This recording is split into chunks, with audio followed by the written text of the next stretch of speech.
go.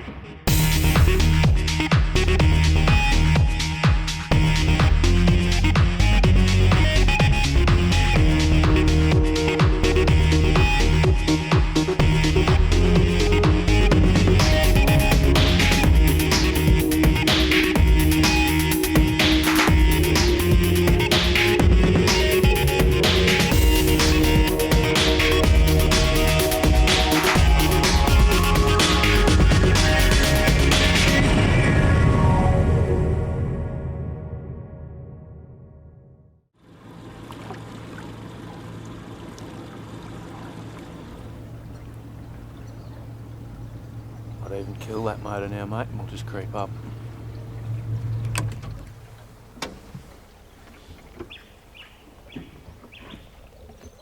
Doing something completely new to us again. Chasing extra large estuary perch on the west coast of Victoria in a pristine river system, which we're going to keep quiet. What the name of that is, because the boys who we're fishing with want us to keep it that way, which is all good. But basically, if you're watching this, it means you're about to see some very exciting barra style fishing. Yeah, barra style fishing. Basically what we're going to do is going to sneak up this river in the fresh water and just cast hard body lures, poppers and stick baits and things like that, and plastics at snags. And the estuary perch, well, they're an ambush predator, and they sit tight in the snags and basically spend their days waiting for an opportune moment to strike a bait fish. So that's what our lures are.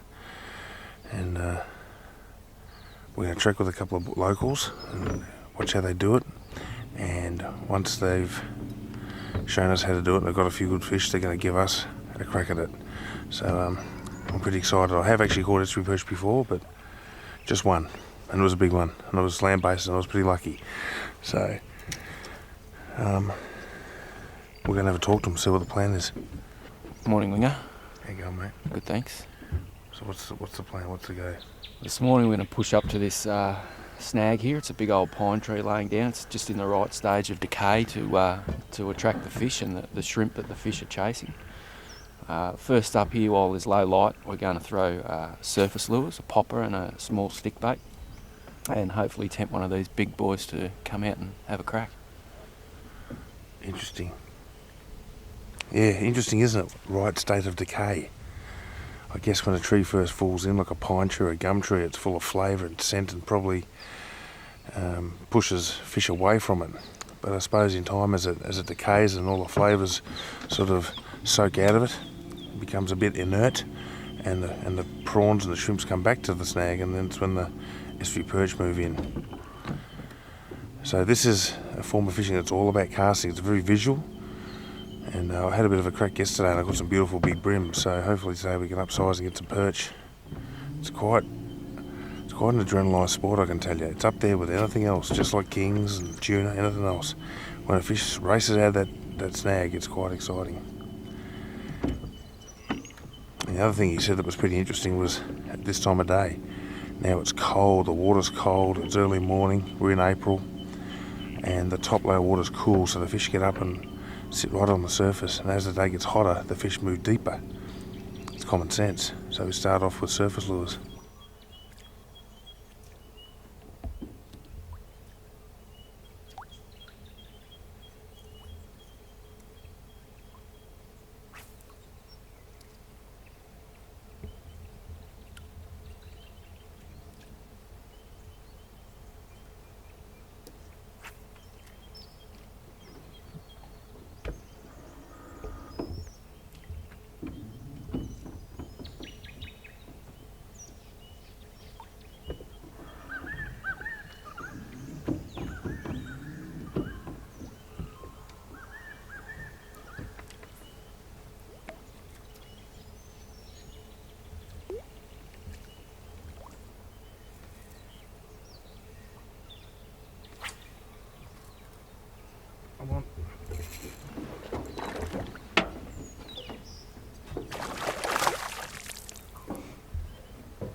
wasn't the plan. I was just sort of throwing out the side while the pros were at the front of the snag. Awesome.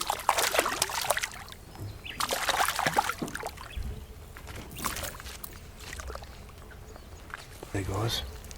That is an estuary perch, everyone. There we go. I'm not sure if you can handle these, but I'll have a go.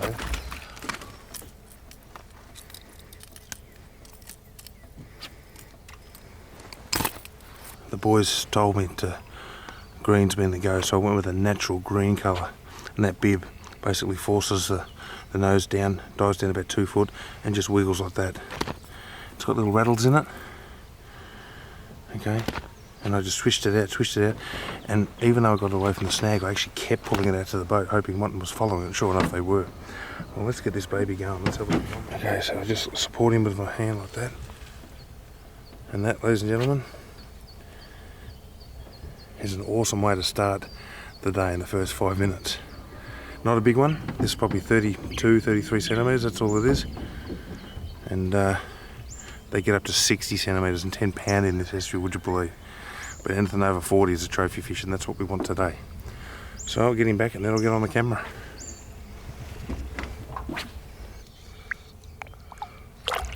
Come on. Beautiful. Swim away beautifully. And we're on here as well.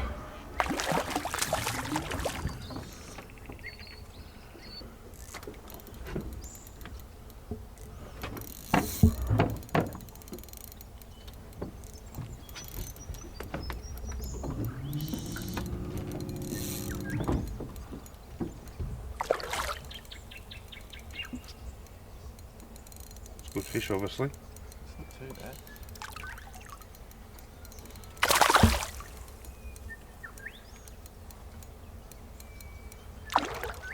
Got the net.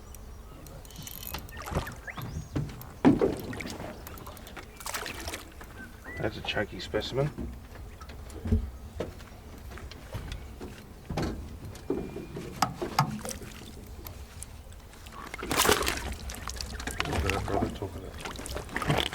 It's a slightly better fish. They're getting bigger.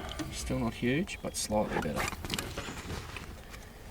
Yeah, he nailed that lure. He wanted that lure. He did. He nailed it. How you going, mate? On winger. It's your lucky day. You're going back. It's always the way. You know, I'm releasing my fish and the boys hook up. We've only got the one camera today, so very exciting start. Very, very exciting. I want to grab the rod and go again, but we're going to have to get one of these other boys on a fish. The safest way to handle them is through the jaw. They have no teeth as such. They're quite raspy, but no teeth. Next thing is to get that dangerous lure. Just hold the lure in front of the camera when you pull it out. Okay, so we took a little minnow, shallow, very shallow bib on him. Beautiful. Hold him up for us, mate.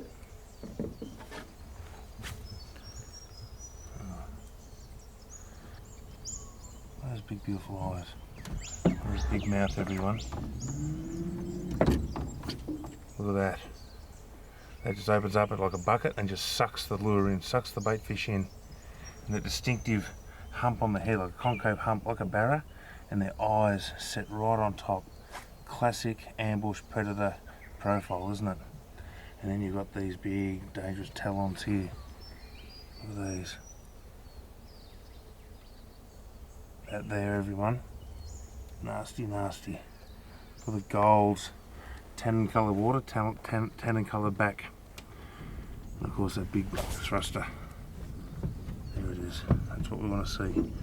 YouFishTV, we love our tails, mate. Look at that. Nice work, mate. Thank you. Thanks for asking us up. It's been fun. Okay, he's let me release him for him. Oh, ready to go. Look at those beautiful colours, everyone. And watch what happens when I turn him on his back. Gone. And that's why they have tannin back, so eagles and predators above can't see them. But there he is there.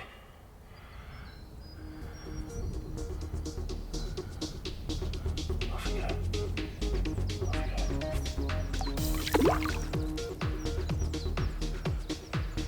Beautiful, beautiful, beautiful. And there's his home over there. So how's this boat? What a versatile boat. I think it's the only one in production. It's just a prototype, the 535 XS. We've done big snapper at Welsh Pool. We've done shallow water flathead. We've done Western Port perch, Western Port brim. Now we're doing West Coast Victorian barra style fishing at the snags. It's such a versatile boat. And I tell you, on the right day, this is the kind of boat you can take offshore and chase tuna in too.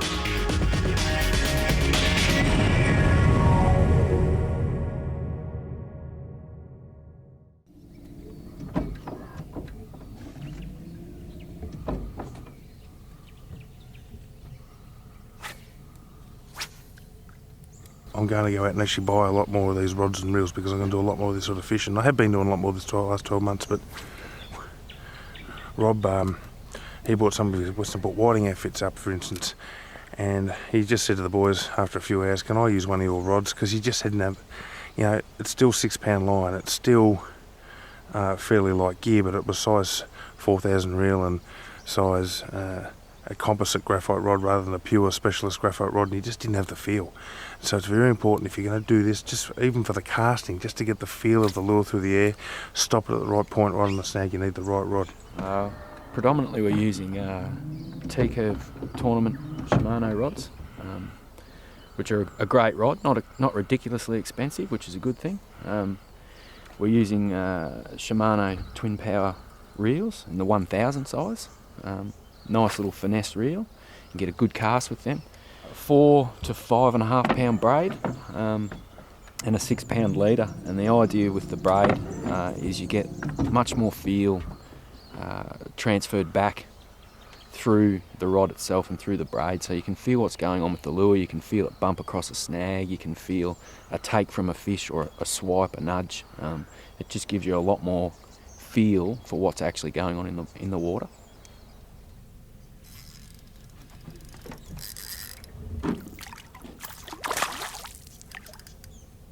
Southern barra. Wow. Pretty good lip hook there, you'll see, so the fish are obviously actively feeding. Sometimes you'll see them when they're, you'll hook them in the side of the face and that sort of thing. They're actually, it's more a territorial thing than anything. They're just whacking the lure to get rid of it. We're just moving off the weed bed over here onto this deeper edge where there's a bit more structure. It comes up shallow again onto another mud flat over here where we quite often pick up perch. So we'll just have a flicker on this deeper water and see how we go.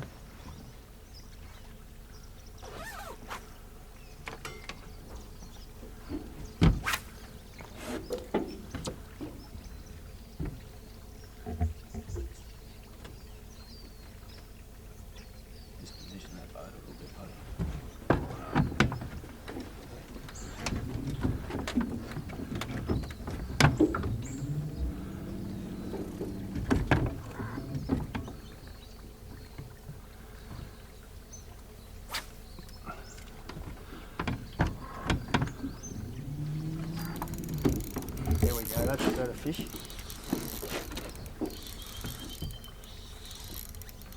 That's a nice perch. Have we got a net? A landing net at all? No. No? That's going to be a blue if we get a couple of big ones. Look at that fish, everyone. And that's starting to get more like what we're coming here for.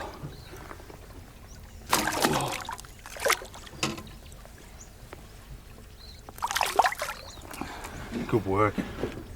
And that's a nice estuary perch. Just bend the tail towards me there. Look at that, everyone. He just inhaled that, didn't he? Look at that big bucket mouth.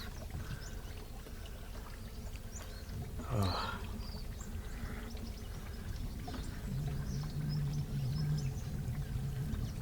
And as we said, when those weed beds weren't quite working, transition over to a rock wall and... First cast for you. Yeah. Just wait till he bites down. And away he goes. When we move up to this snag, I'll position the boat further out towards the middle of the river and we'll just cast in on it. Just throw the lures in, let them sit. This big pine tree on the right here. Yep. Basically, we've been waiting to get to this snag all morning. Bang. Oh, that's a good one. Big fish. This is the reason we came up here. Oh, Swallowing the hole. Look at him for a fish. mate. Now there we go. Now that's a perch. Everyone, Engulf that lure. that is a massive perch. That's got to be over 40. That one, that's a 42 or something, is it? Yeah, something like that. That's a massive perch. Hey, thanks for bringing us up here, mate. You're welcome. Tell us how we met. How did we communicate? How did it It all started through Facebook. start? Yeah, on the YouFish page. Yeah, that's right. Yeah. You just said, Wingy, you got to get up here. We're catching these massive perch. Yes. Yes, that's dead right. Oh, jeez. That's massive. You just saw that live. We just basically just got the cameras on. We turned around and said, we can't wait to get to this snag. There's going to be big fish. So we haven't even got to the snag. And that's a massive perch. Beautiful fish. Massive, mate. Okay, we'll let this one go down.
Biceps from the way of the camera. Nice fish, mate.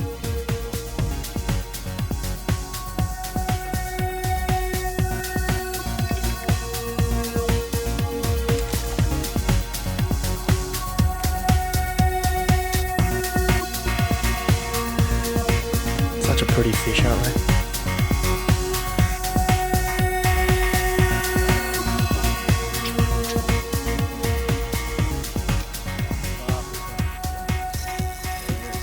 Nice work. That's a good fish.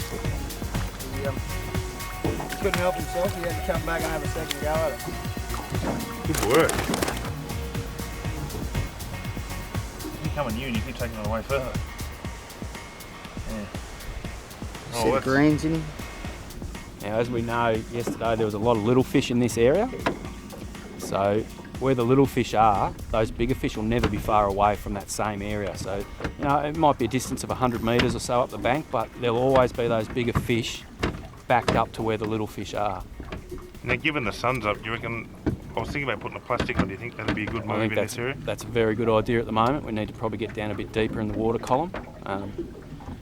Bit cooler back off the edges now, so yeah, it's time to start fishing a bit deeper. All right, I'm going to get one of your squidgies going. Okay, what I got here is a little whitebait imitation called a flick bait, a squidgy flick bait. Evil minnow. It's the colour. Slightly purple back, but it's pretty much a natural clear colour. Tiny little tiny jig head, so I'm just going to feed that on there like that. And there. Just push it right up to the jig head, and basically that is what I'm going to work with. I'm going to put the hard bodies down. And actually, what the idea of this is, the hard bodies work the top 2 feet of water. So if you've got 6 feet of water under that and there's perch in there, the hard bodies aren't going to work. The idea of this is you can actually let this sink down to the depth you require, whether that's mid-water or on the bottom. Once you get to the depth you want, you start twitching it. Just twitching it like it's dying, like it's a dead baitfish. And the idea is the perch will come up and just inhale it. They literally suck the water in and the bait together. Alright. As you heard Shane say, we're going to go back up here and we're going to work right down along this bank. Let me explain why we're going to do that. As I turn the boat in and we put the electric motor down, let me show you why that he's saying. Basically, we've got the sun low in the east, okay? Which is creating shadows off those trees onto the edge of the river. And that's what we need. The perch like the shadows, they hunt in the shadows, they can fire out into the sunlight and grab bait and go back to the shadows. As opposed to this side of the river, which is completely exposed to the sun. So, you learn that. This is the side of the river we want to fish. Under all the snags, under all the trees, in the shadows. And I'm going to work that plastic. So now what we're doing is just using the wind to push the boat down along this dark edge. And we're just all putting 5 soft plastics in there now. Basically let the lure sink to the bottom. And as it's on the way down, just twitch. And make sure it just gets a free fall to the bottom. Once it gets to the bottom, just more twitches. And then when it gets too far beyond the boat because of the drift, we bring back the boat and cast 45 degrees forward again. So we're covering ground. Unfortunately, everyone, we got 1% battery and this has to go off. Sorry, see you soon.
Look up the front of the boat there in the bushes, you will see a Cro-Magnon man, which is a pre-human that predated the Homo sapiens just before the missing link. We had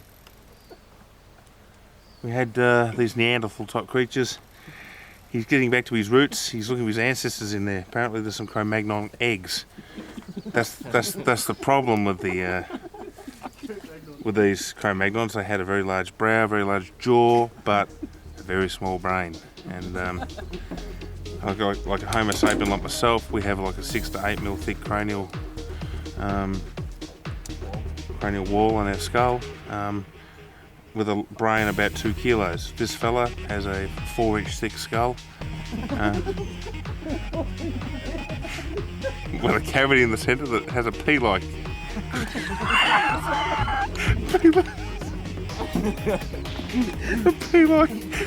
a soft pea-like brain. Anyway, that's the end of it. Hope you enjoyed Cro-Magnon Does Perch.